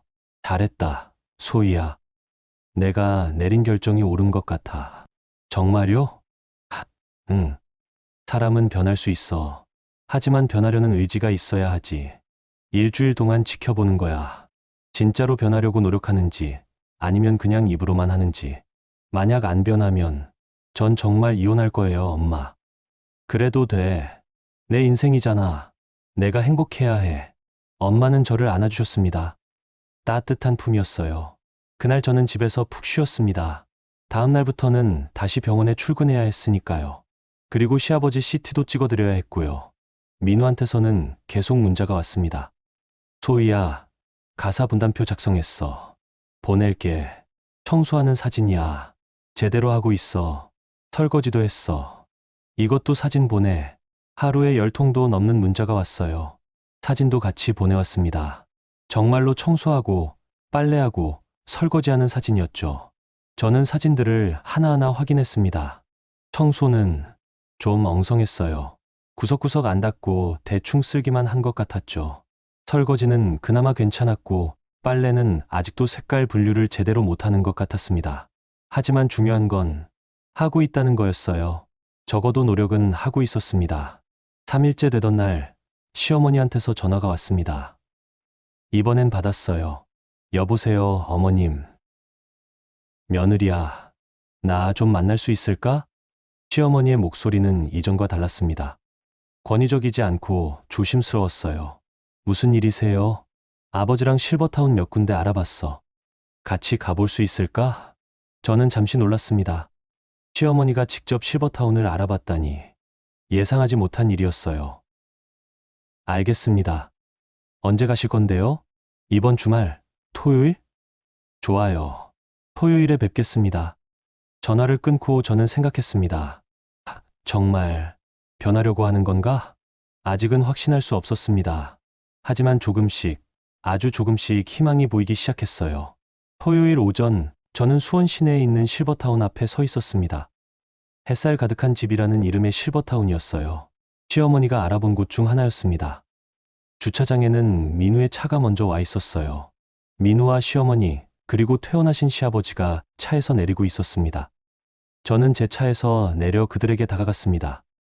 안녕하세요. 저는 정중하게 인사했습니다. 민우가 어색하게 웃으며 대답했어요. 소희야. 왔구나. 네. 어디 들어가 보시죠. 저희는 실버타운 현관으로 들어갔습니다. 상담실에서 직원이 나와 맞이했어요. 어서 오세요. 예약하신 정민우님 맞으시죠? 네, 맞습니다. 민우가 대답했습니다. 직원은 저희를 상담실로 안내했어요. 깔끔하고 밝은 분위기의 방이었습니다. 저희 실버타운은 당뇨, 환자 전문 케어 프로그램이 있습니다. 식단 관리는 물론이고 혈당 체크도 하루 3번 진행하고요. 운동 프로그램도 있어요. 직원이 친절하게 설명했습니다. 시아버지가 관심 있는 표정으로 물었어요. 식사는 어떻게 나오나요? 당뇨식으로 준비됩니다. 영양사가 직접 관리하고요. 칼로리와 당 지수를 모두 계산해서 제공합니다. 괜찮네요. 시아버지는 고개를 끄덕이셨습니다. 시어머니는 조용히 앉아 계셨어요. 평소와는 다른 모습이었죠. 직원이 계속 설명했습니다. 침실은 2인실과 1인실이 있는데요. 어떤 걸 원하세요? 2인실로 할게요. 우리 둘이 같이 있고 싶어서요. 시아버지가 시어머니를 보며 말씀하셨습니다. 시어머니는 아무 말 없이 고개만 끄덕이셨어요. 그럼 2인실로 안내해 드릴게요. 한번 보실래요? 네, 보고 싶습니다. 저희는 2층에 있는 2인실을 보러 갔습니다. 방은 생각보다 넓고 쾌적했어요. 침대 2개, 옷장, 작은 거실 공간까지 있었습니다. 창밖으로는 정원이 보였죠. 시아버지가 방을 둘러보며 말씀하셨습니다. 여기 괜찮은데요? 당신 생각은 어때요? 시어머니가 창밖을 보며 조용히 대답했어요. 좋네요. 저는 시어머니의 뒷모습을 바라봤습니다. 어깨가 축 처져 있었어요. 며느리 손 안 빌리고 실버타운에 들어간다는 게 자존심이 상하시나 봤습니다. 하지만 이게 최선이었어요. 시아버지 건강을 위해서도, 저와 민우의 결혼 생활을 위해서도. 상담을 마치고 밖으로 나왔을 때 시아버지가 저한테 말씀하셨어요. 며느리야, 이리 좀 와봐. 네, 아버님. 저는 시아버지 옆으로 다가갔습니다. 시아버지는 저를 조용히 바라보시더니 입을 여셨어요. 며느리, 미안하다. 네, 내가 너를 너무 무시했어. 아들만 믿고, 당신만 믿고, 며느리를 제대로 안 봤어. 내가 얼마나 훌륭한 사람인지 몰랐지. 시아버지의 눈에 눈물이 맺혔습니다. 병원에서 의사들이 너한테 인사하는 거 봤어. 간호사들도 너를 존경하더라.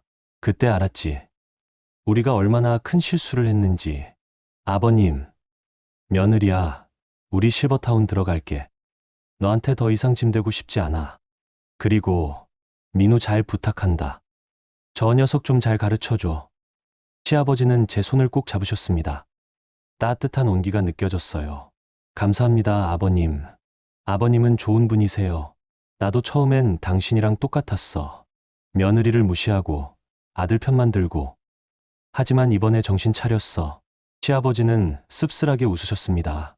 저희는 주차장으로 돌아왔습니다. 민우가 물었어요. 소희야, 저녁 같이 먹을래? 아니요. 전 친정에 가야 해요. 소희야, 제발 한 번만. 민우 씨, 일주일 아직 안 끝났어요. 제대로 보여주세요. 말로만 하지 말고요. 저는 차에 타며 말했습니다. 민우는 아쉬운 표정을 지었지만 더 이상 붙잡지 않았어요. 집으로 돌아가는 길에 핸드폰을 확인했습니다. 민우한테서 문자가 와 있었어요. 소희야, 오늘 아침에 청소했어. 사진 보내. 사진을 열어봤습니다. 거실 바닥이 깨끗하게 닦여 있었어요. 구석구석까지 신경 쓴 흔적이 보였습니다. 이전에 보낸 사진들보다 훨씬 나아졌어요. 빨래도 했어. 색깔별로 분류했어. 빨래 사진도 왔습니다. 흰색, 색깔 옷, 어두운 옷. 제대로 분류해서 빨래 바구니에 담겨 있었어요. 저녁은 닭가슴살 샐러드 만들었어. 유튜브 보고 따라했는데 괜찮은 것 같아. 요리 사진도 왔습니다. 서툴지만 나름대로 정성스럽게 만든 것 같았어요. 저는 사진들을 하나하나 확인하며 생각했습니다. 정말로 노력하고 있네. 감동받았다고 하면 거짓말이었어요. 하지만 인정은 해줘야 했죠. 민우가 변하려고 애쓰고 있다는 걸. 5일째 되던 날 민우한테서 전화가 왔습니다. 이번엔 받았어요. 여보세요. 소희야. 나 회사에서 일 있어서 오늘 좀 늦을 것 같아. 네. 그러세요. 그런데 집에 가면 청소랑 설거지 해야 하잖아. 어떻게 해야 돼? 민우의 목소리에는 진심 어린 고민이 담겨 있었어요. 예전 같았으면 나 피곤하니까 내일 하지 뭐라고 했을 텐데 지금은 어떻게든 하려고 하는 게 느껴졌습니다. 늦게라도 하세요. 약속은 지켜야죠. 알았어. 늦게라도 할게. 전화를 끊고 저는 한숨을 쉬었습니다. 민우가 정말 변하고 있었어요. 천천히지만 확실하게. 6일째 민우한테서 장문의 문자가 왔습니다. 소희야, 지난 6일 동안 정말 많이 생각했어. 내가 얼마나 이기적이었는지, 너를 얼마나 무시했는지. 500만 원 번다고 잘난 척했지만 집안일 하나 제대로 못하는 무능한 사람이었어. 너 없이는 3주도 못 버텼잖아. 아버지까지 응급실 보내고 나 정말 한심했어. 이제 알았어. 집안일이 얼마나 힘든지. 매일 청소하고 빨래하고 요리하고 설거지하는 게 얼마나 큰일인지. 너는 이걸 직장 생활하면서 혼자 다 해왔잖아. 그런데 나는 당연하게 여겼어. 미안해, 소희야. 정말 미안해. 내가 너를 사람으로 안 봤어. 그냥 집안일 하는 기계처럼 봤어. 너무 잘못했어. 이제 변할게. 진짜로 변할게. 가사도 반반하고 모든 결정도 같이 하고 너를 존중할게. 제발, 제발 한 번만 기회를 줘. 저는 문자를 읽으며 눈물이 났습니다.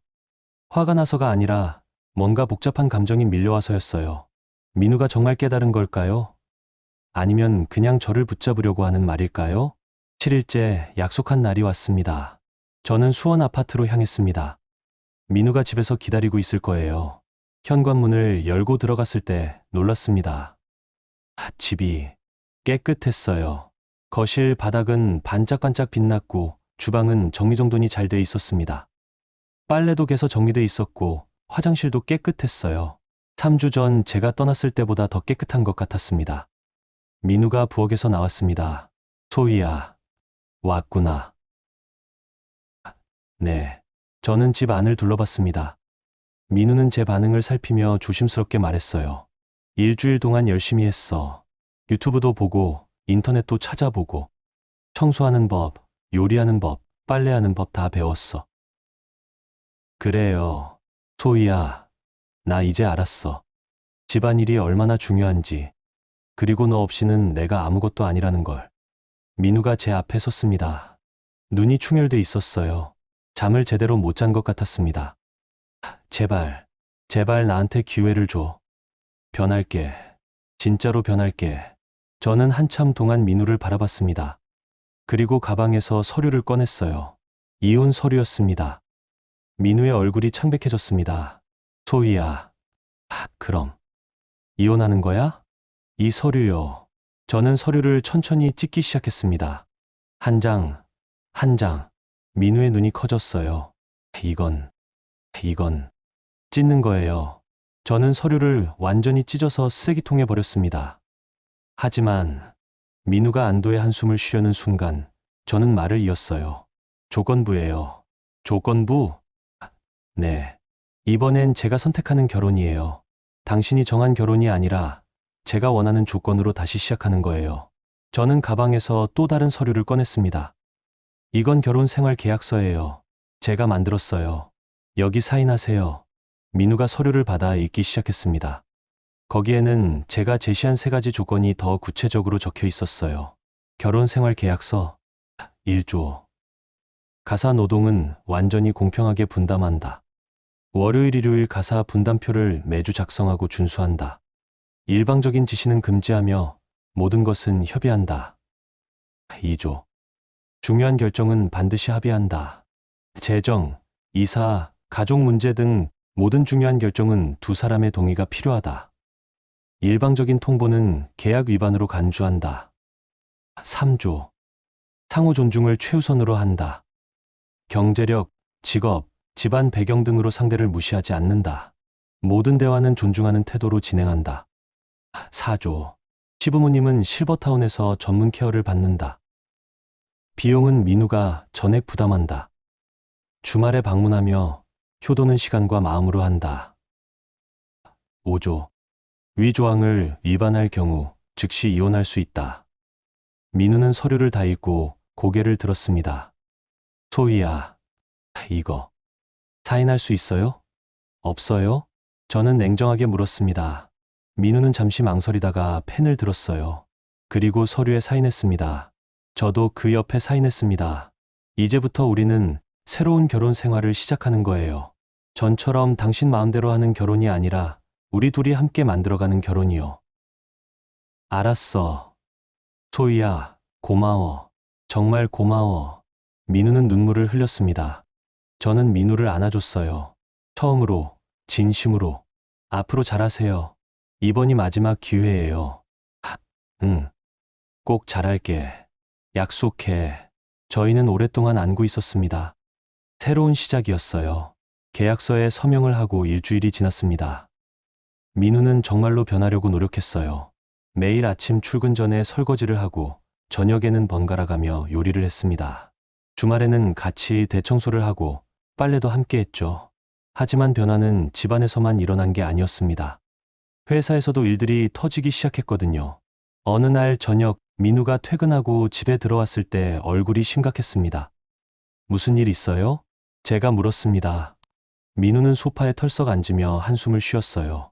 회사에서 인사경고 받았어. 인사경고요? 응. 지난 3주 동안 지각이랑 결근이 너무 많았대. 그리고 업무 실적도 떨어졌고 민우는 머리를 감싸 쥐었습니다. 부장님이 나를 따로 부르시더라. 정 과장, 요즘 왜 이래? 예전 같지 않아 그러시더라고. 나 정말 열심히 했는데 지난 3주는 어쩔 수 없었죠. 집안 상황이 그랬으니까. 그래도 회사는 그런 거 안 봐줘. 결과만 보거든. 민우의 목소리가 떨렸습니다. 그리고 도연이가. 서도연 씨요? 응. 그 친구가 나를 완전히 배신했어. 민우는 고개를 숙였습니다. 지난주에 중요한 프로젝트가 있었거든. 나랑 도연이가 같이 맡았는데 도연이가 상사한테 모든 공을 혼자 가져갔어. 나는 프로젝트에 거의 기여 안 했다고 보고했대. 뭐라고요? 그것도 모자라서 내가 요즘 집안일 때문에 회사 일 제대로 못한다고 소문을 퍼뜨렸어. 회사 사람들이 다 알아. 내가 집에서 혼자 애 먹고 있다는 거. 민우는 손으로 얼굴을 가렸습니다. 친구라고 생각했는데 그냥 이용당한 거였어.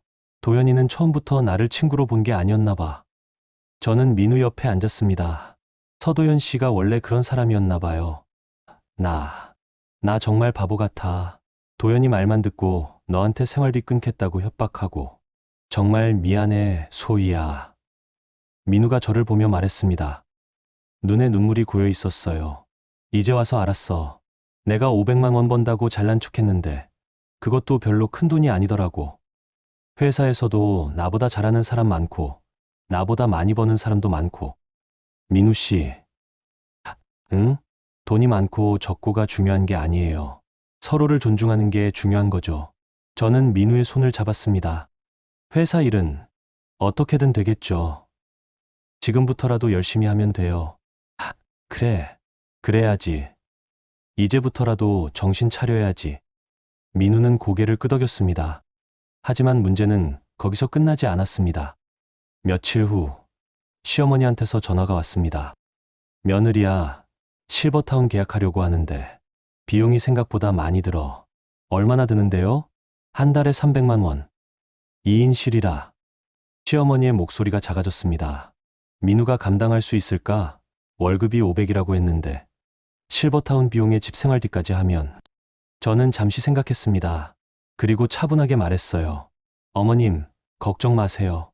제가 도와드릴게요. 뭐? 내가? 네. 실버타운 비용 반은 제가 낼게요. 며느리야. 그런데 내가 그럴 여유가 있니? 시어머니는 놀란 것 같았어요. 저는 웃으며 대답했습니다. 있어요, 어머님. 제 월급도 있고 제 이름으로 된 자산도 있거든요. 자산? 네. 사실 집안이 좀 괜찮아요. 친정아버지가 부동산 사업하시거든요. 시어머니는 말문이 막힌 것 같았습니다. 그럼 너 돈이 있었구나? 네. 그런데 결혼할 때 일부러 숨겼어요. 사랑으로 결혼하고 싶었거든요. 집안 때문에 결혼하는 게 싫었어요. 그랬구나. 시어머니는 한참을 말이 없었습니다. 그리고 조용히 말씀하셨어요. 며느리야, 우리가 너를 정말 잘못 봤구나. 내가 그렇게 대단한 사람인 줄 몰랐어. 대단한 건 아니에요, 어머님. 그냥 저도 제 삶이 있는 사람일 뿐이에요. 미안하다. 며느리야, 정말 미안해. 시어머니의 목소리가 떨렸습니다. 그날 저녁 저는 민우에게 진실을 말했습니다. 민우 씨, 제가 숨긴 게 있어요. 뭔데? 제 집안. 사실 꽤 여유 있어요. 저는 친정 이야기를 했습니다. 아버지가 강남에서 부동산 사업을 하신다는 것, 제 이름으로 빌딩 지분이 있다는 것, 예금 통장과 투자 자산이 있다는 것. 민우는 놀란 표정으로 저를 바라봤습니다. 그럼 내가 생활비 끊겠다고 했을 때, 네, 전혀 타격이 없었어요. 제가 혼자 살아도 아무 문제 없거든요. 소희야, 나 정말. 민우는 고개를 숙였습니다. 내가 얼마나 한심한 짓을 했는지. 경제력으로 너를 협박하려고 했는데 정작 너는 나보다 훨씬 여유롭고. 민우 씨, 그게 중요한 게 아니에요. 누가 더 많이 버느냐가 중요한 게 아니라 서로를 어떻게 대하느냐가 중요한 거예요. 저는 민우의 손을 잡았습니다. 저는 당신이 500만 원 벌든 300만 원 벌든 상관없어요. 저를 존중해주고 같이 살아가는 게 중요하죠. 소희야. 민우는 저를 꼭 안았습니다. 고마워. 정말 고마워. 그리고 미안해. 괜찮아요. 이제 새로 시작하는 거잖아요. 저희는 오랫동안 안고 있었습니다. 주말, 저희는 시부모님과 함께 실버타운을 다시 방문했습니다. 이번엔 계약을 하러 간 거였어요. 상담실에서 계약서를 작성할 때 시아버지가 말씀하셨습니다. 비용은 우리가 낼게. 아버님? 민우가 놀라 물었습니다. 시아버지는 서류를 꺼내셨어요. 내가 모아둔 돈이 좀 있어. 그걸로 당분간은 낼 수 있어. 하지만 아버지, 아들아, 너는 내 가정 꾸려나가는데 집중해. 우리는 우리가 알아서 할게. 시아버지의 목소리가 단호했습니다. 그리고 며느리, 시아버지가 저를 보셨어요. 네, 아버님. 고맙다. 내가 우리 아들 잘 가르쳐줘서 저 녀석이 많이 변했더라. 아니에요, 아버님. 민우 씨가 스스로 변한 거예요. 그래도 내 덕분이야. 내가 없었으면 우리 아들 평생 그렇게 살았을 거야. 시아버지는 제 손을 잡으셨습니다. 앞으로 잘 부탁한다, 며느리. 네, 아버님. 자주 뵈러 올게요. 계약을 마치고 실버타운을 나올 때 시어머니가 저를 불렀습니다. 며느리야, 잠깐. 네, 어머님. 나 너한테 정말 미안해. 처음부터 너를 사람으로 안 봤어. 그냥 우리 집안 며느리, 우리 아들 시중 드는 사람으로만 봤지. 시어머니의 눈에 눈물이 고였습니다. 단톡방에 너 욕한 것도 미안하고 불효 며느리라고 한 것도 미안해. 나 정말 잘못했어. 어머님, 용서해 줄 수 있겠니? 시어머니가 저를 보며 물었습니다. 저는 잠시 생각하다가 대답했어요. 용서는 시간이 필요할 것 같아요, 어머님. 아직은 마음이 아파요. 그래, 그럴 거야. 당연하지. 하지만 노력하는 어머님 모습 보고 있어요. 그게 중요한 것 같아요. 고맙다, 며느리야. 정말 고마워. 시어머니는 저를 꼭 안았습니다. 처음으로 따뜻한 포옹이었어요. 집으로 돌아오는 길, 민우가 운전하며 말했습니다. 소희야, 나 정말 많이 변했지? 응, 많이 변했어요. 앞으로도 계속 잘할게. 약속해. 믿어요, 민우 씨. 저는 창밖을 보며 생각했습니다. 정말로 달라졌어. 민우도 시부모님도 모든 게 달라졌어요. 그리고 가장 크게 달라진 건 저였습니다. 이제 저는 참는 사람이 아니었어요. 제 목소리를 내는 사람이었죠. 제 가치를 아는 사람이었습니다. 그게 가장 큰 변화였어요. 2주 후 시부모님은 실버타운에 정식으로 입주하셨습니다. 저와 민우는 짐을 싸서 드리는 것을 도와드렸어요. 입주하시는 날 시아버지가 방을 둘러보시며 만족스러운 표정을 지으셨습니다. 여기 정말 좋네. 공기도 좋고 시설도 깨끗하고 마음에 드시면 다행이에요, 아버님. 제가 말했습니다. 시아버지는 웃으시며 고개를 끄덕이셨어요. 며느리 덕분이야. 내가 알아봐줘서 여기 올 수 있었어. 천만에요, 아버님. 제가 당연히 해야 할 일이에요. 짐을 다 정리하고 저희는 1층 로비에서 시부모님과 작별 인사를 했습니다. 일주일에 한 번씩은 꼭 올게요, 아버님, 어머님. 민우가 말했습니다.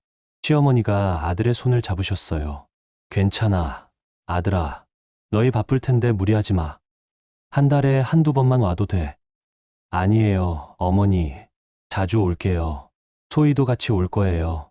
며느리야, 고맙다. 정말 고마워. 시어머니는 저를 안아주셨습니다. 이제는 진심 어린 포옹이었어요. 실버타운을 나와 차에 타자 민우가 말했습니다. 소희야, 부모님 모시는 게 이렇게 하는 거구나. 응? 방문해서 시간 보내드리고 필요한 거 챙겨드리고 무조건 집에서 같이 산다고 효도가 아니더라. 민우는 핸들을 잡으며 씁쓸하게 웃었습니다. 나 진짜 바보 같았어. 부모님 모신다고 하면서 정작 제대로 모실 준비도 안 되어 있었잖아. 아버지 응급실까지 보내고 이제는 알았으니 됐어요. 앞으로 잘하면 되죠. 저는 민우의 어깨를 토닥였습니다. 집에 돌아와서 저희는 거실에 앉아 차를 마셨습니다. 조용하고 평화로운 시간이었어요. 민우가 핸드폰을 꺼내 저한테 보여줬습니다. 소희야, 이거 봐. 뭔데요? 유튜브에서 요리 채널 구독했어. 이번 주에는 된장찌개 만들어 볼 거야. 민우는 신나서 말했습니다. 요리 영상을 보며 메모까지 하고 있었어요. 그리고 이거는 청소 채널. 욕실 청소하는 법 배우는 중이야. 열심히 하네요. 당연하지. 이제 집안일도 내 일이잖아. 민우는 환하게 웃었습니다. 그리고 소희야, 다음 달에 회사에서 프로젝트 하나 맡았어. 프로젝트요? 응. 부장님이 나한테 기회를 또 주시더라. 정 과장, 이번엔 제대로 해봐 그러시면서.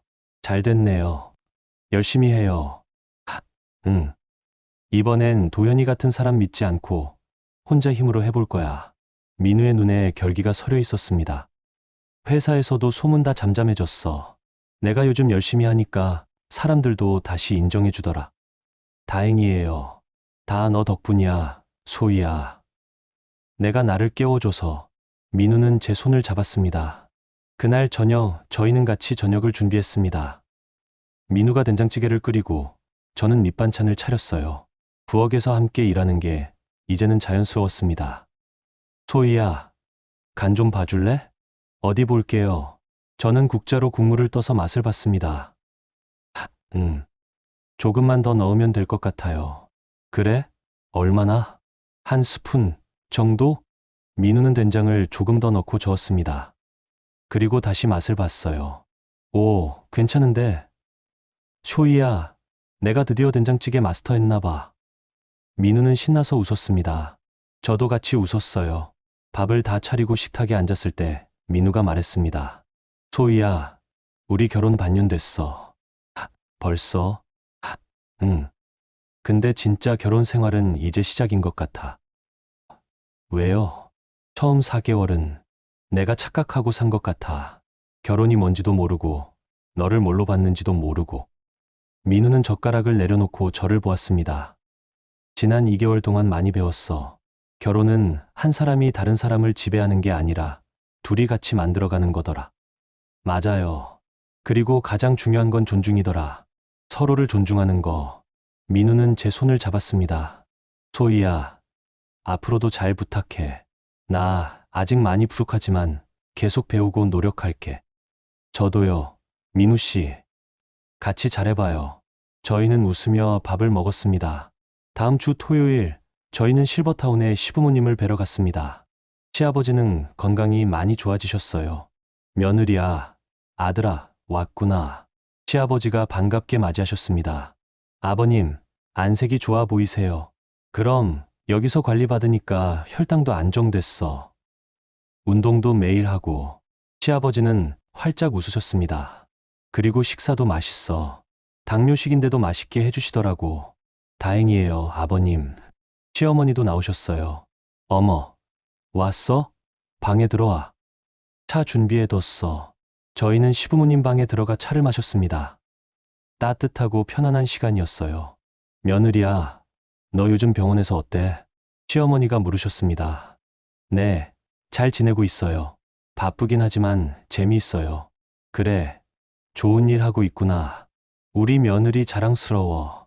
시어머니는 웃으셨습니다. 진심 어린 웃음이었어요. 아들아, 너는? 저도 잘 지내요, 어머니. 회사에서 프로젝트 잘 진행되고 있어요. 그래, 다행이다. 우리 아들도 잘하고 있구나. 시부모님은 만족스러운 표정을 지으셨습니다. 돌아오는 길, 민우가 말했습니다. 부모님 정말 행복해 보이시더라. 응, 그러게요. 내가 집에서 모신다고 고집 부렸으면 아버지는 계속 아프시고 어머니는 계속 힘드셨을 거야. 이제 알았으니 됐어요. 소희야, 진짜 고마워. 내가 아니었으면 우리 가족 다 망했을 거야. 민우는 진심으로 말했습니다. 그날 밤 집에 돌아와서 저는 일기를 썼습니다. 11월 30일, 오늘 시부모님 뵈러 갔다. 두 분 다 건강해 보이셔서 다행이다. 민우도 많이 변했다. 가사도 같이 하고, 나를 존중하고, 함께 결정한다. 결혼이 이렇게 힘들 줄 몰랐다. 하지만 포기하지 않기를 잘했다. 민우에게 기회를 준 게 잘한 선택이었던 것 같다. 물론 아직 완벽하지는 않다. 가끔 민우가 예전 습관으로 돌아가려고 할 때가 있다. 하지만 그때마다 우리는 대화한다. 계약서를 다시 확인하고 서로를 존중하자고 약속한다.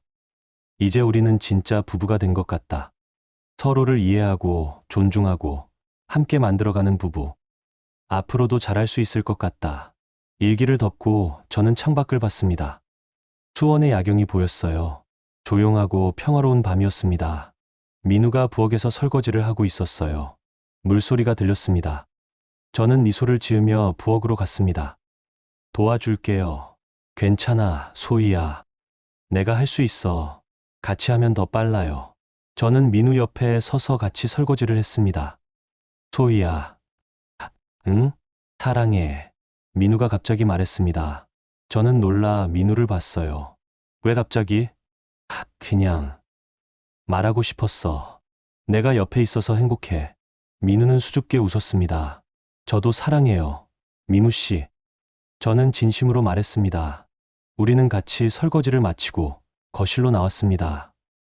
소파에 나란히 앉아 TV를 켰어요. 뉴스가 나왔습니다. 오늘 날씨 좋았어. 응, 맑았어요. 내일은 뭐 할 거야? 응, 청소하고, 빨래하고, 장 보러 가야죠. 같이 갈까? 그럼요. 같이 가요. 우리는 평범한 대화를 나눴습니다. 하지만 그 평범함이 행복이었어요. 결혼이란 게 이런 거구나 싶었습니다. 화려하지 않아도, 극적이지 않아도, 그저 옆에 있는 사람과 함께 평범한 하루를 살아가는 것. 그게 진짜 결혼이었습니다. 저는 민우의 어깨에 머리를 기댔습니다. 민우는 제 손을 잡았어요. 소희야. 응? 앞으로도 계속 같이 있자. 당연하죠. 저희는 웃으며 TV를 봤습니다. 평범하지만 행복한 우리의 결혼 생활이었습니다. 여러분, 오늘 이야기 어떠셨어요? 소희 씨의 이야기를 처음부터 끝까지 함께 들어주셔서 정말 감사합니다. 결혼 4개월 만에 시부모 합가 통보를 받고 존중받지 못하는 결혼 생활에 침묵으로 저항했던 한 여성의 이야기였습니다. 소희 씨는 울거나 소리치지 않았습니다. 대신 조용히 짐을 싸고 냉정하게 증거를 모았습니다. 그리고 가장 결정적인 순간에 모든 걸 보여줬죠. 남편이 무릎 꿇고 빌 때 이혼 서류를 꺼냈습니다. 하지만 단순히 복수하려는 게 아니었어요. 진짜로 변화를 원했던 겁니다. 이 이야기에서 가장 인상 깊었던 건 소희 씨가 포기하지 않았다는 거예요. 이혼할 수도 있었습니다. 충분히 그럴 만한 이유가 있었죠. 하지만 그녀는 마지막 기회를 줬어요. 그리고 민우 씨는 그 기회를 잡았습니다. 결혼은 한 사람이 다른 사람을 지배하는 관계가 아닙니다. 서로를 존중하고 함께 만들어가는 관계죠. 돈을 얼마 버느냐, 어느 집안 출신이냐가 중요한 게 아니에요. 상대를 어떻게 대하느냐가 중요합니다. 소희 씨는 자신의 가치를 알았습니다. 그리고 그 가치를 지켰죠. 참는 게 미덕이 아니에요. 자신을 존중하고 당당하게 목소리 내는 게 진짜 미덕입니다. 여러분도 살아가면서 다양한 선택을 하게 됩니다. 참을 것인가, 맞설 것인가, 떠날 것인가, 남을 것인가. 정답은 없어요. 다만 중요한 건 자기 자신을 존중하는 선택을 하는 거예요. 오늘 이야기가 여러분께 작은 위로와 지혜가 되었으면 좋겠습니다. 누군가를 존중하는 것, 그리고 스스로를 존중하는 것. 그게 행복한 관계의 시작이니까요. 여러분, 오늘도 함께 해주셔서 감사합니다. 구독과 좋아요 부탁드립니다. 다음에 또 좋은 이야기로 찾아뵙겠습니다. 행복한